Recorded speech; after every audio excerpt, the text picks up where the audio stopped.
I saw The Secret a year ago. I was not someone who believed in I didn't even know, I didn't understand the ability to manifest. I had never heard conceptually about that. So for me, I was just exposed to this a year ago, and I thought there's nothing I can lose here by writing down what I'd like to manifest and then taking it to the next level and then trace it and then speak it into existence. And learning about, opening your mind to learn about all these things has a domino effect. Wouldn't you agree that you start finding yourself having contact with other people who are masters in this or experts in this? Well, that's because there's a mathematical formula to this that I try to break things down to a really simplistic level.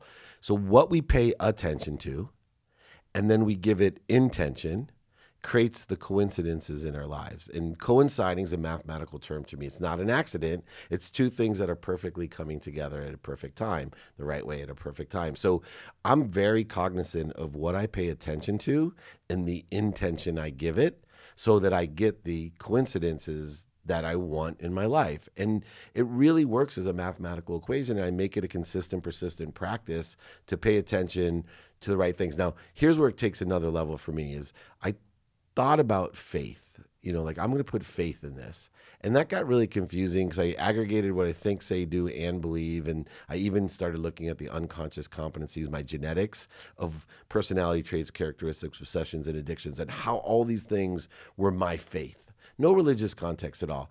Then I met a guy who wrote Atomic Habits, James Clear, and he talked about voting. And I started saying, faith is like voting.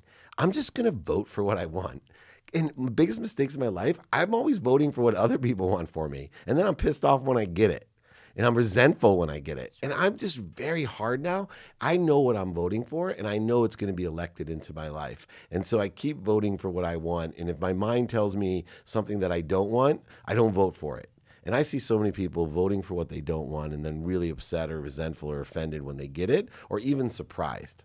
And so I think all of these things combined together, combine to voting is what I'm paying attention to, the intention's the action, right? So it's not just paying attention and saying, I want this or thinking about it. It's actually get off your butt. Don't sit at home high on your mom's couch sick.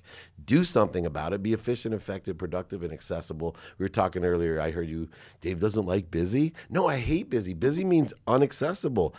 I'm active. I have activity I get paid for, activity that I don't get paid for. I'm productive and accessible. I provide value, and I'm accessible to what I want and accessible to others.